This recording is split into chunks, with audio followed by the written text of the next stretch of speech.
হাই everyone, আজি আপোনালোকৰ বাবে মই অন্য এটি ৰেচিপি লৈ আহিছোঁ। ৰেচিপিটো হৈছে চিকেন ড্ৰাই ফ্ৰাই।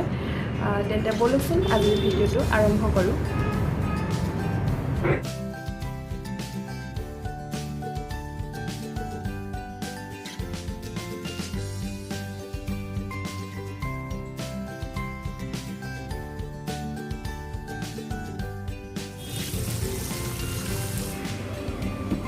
প্ৰথমতে মই মাংসখিনি ভালদৰে ধুই চাফা কৰি লৈছোঁ।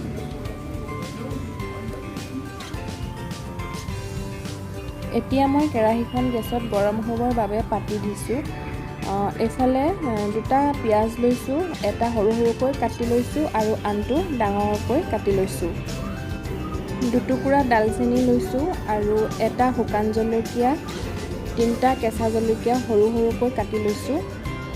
3-4ডাল মানৰ জোখত পিঁয়াজ পাত কাটি লৈছোঁ আৰু লগতে লৈছোঁ 2খিলা তেজপাত।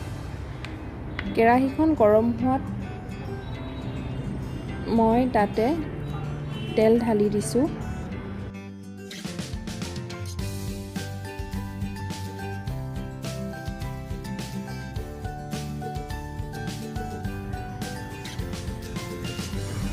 তেল গৰম হোৱাত মই তাতে সৰু চামুচেৰে এচামুচ পাঁচফোৰণ দি দিছোঁ।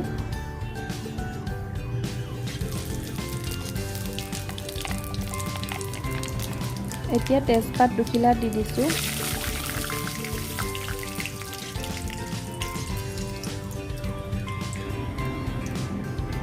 আৰু লগতে পিঁয়াজ, সৰু সৰুকৈ কাটি থোৱা পিঁয়াজ দি দিছোঁ।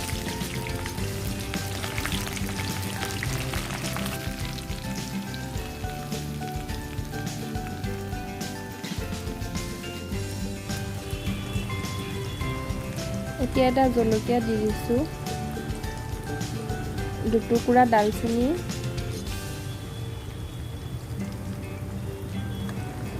অলপ সময় লৰাই থাকিম পিঁয়াজৰ ৰংটো সলনি হোৱালৈকে।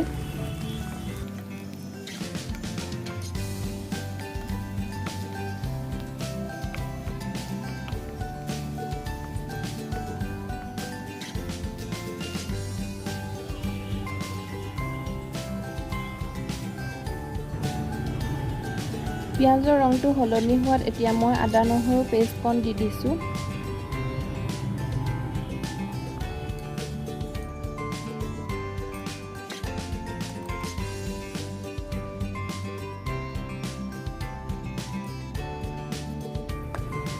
এতিয়া মই আদা নহৰু কেঁচা কেঁচা গোন্ধটো যোৱালৈকে অলপ ভাজি থাকিম।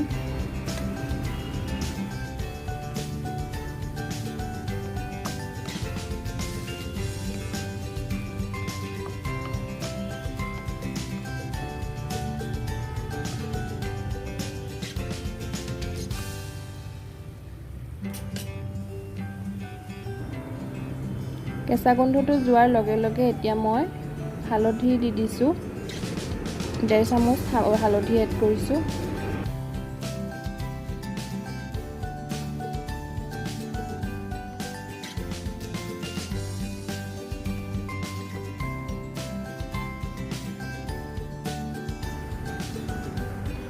এতিয়া মই 1.5 চামুচ জিৰা পাউডাৰ দিছোঁ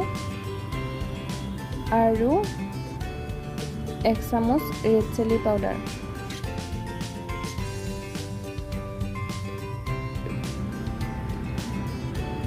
দুই মিনিটৰ কাৰণে অলপ লৰাই থাকিম।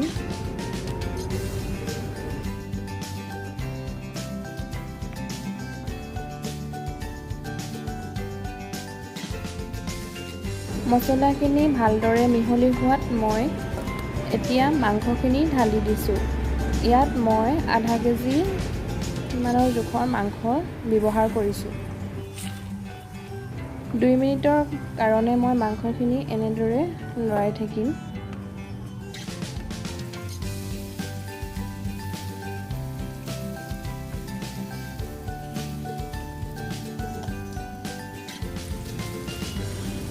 তাৰ পাছত সোৱাদ অনুসৰি মই নিমখ দি দিম।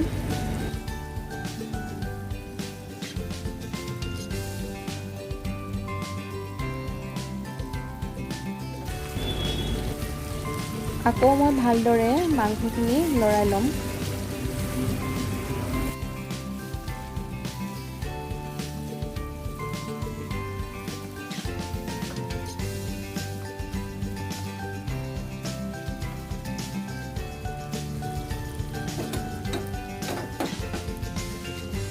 মাংসখিনি ভালদৰে লৰাই লোৱা হোৱাত এতিয়া মই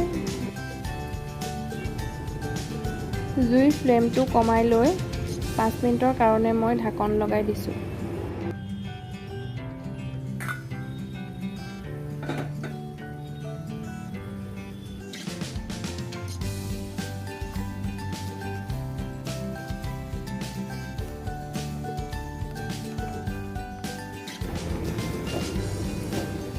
এতিয়া মাংসখিনি ভালদৰে লৰাই লৈছোঁ। দেখিছেনে বহুত ধুনীয়া ৰং এটা উঠিছে।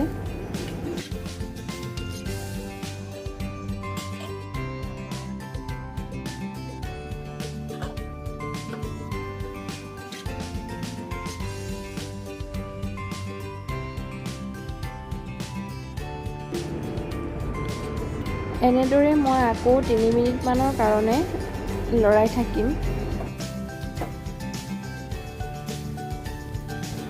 মাংসখিনি প্ৰায় হৈ আহিছে।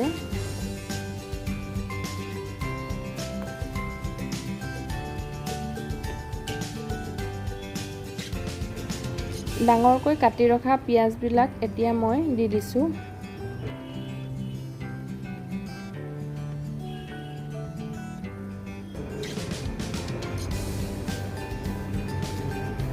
আৰু কাটি ৰখা কেঁচা জলকীয়া দি দিছোঁ।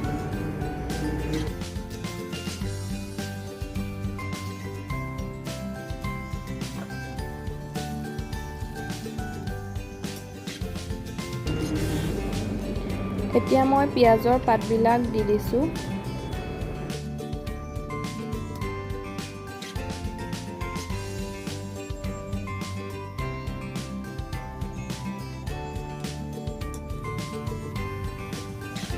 লগতে দিছোঁ আধা চামুচ জালুকৰ গুড়া। এতিয়া মই ভালদৰে সকলোবিলাক লৰাই ল'ম।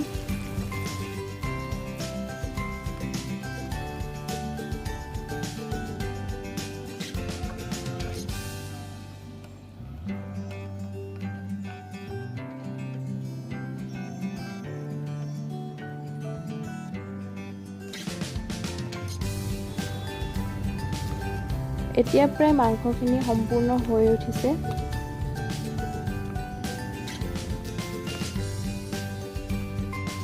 মাংসখিনি ভালদৰে লৰাই লোৱাৰ পাছত মই এতিয়া ইয়াতে ধনিয়া পাত ছটিয়াই দিছোঁ আৰু আজিৰ ৰেচিপিটো প্ৰায় সম্পূৰ্ণ হৈ গৈছে।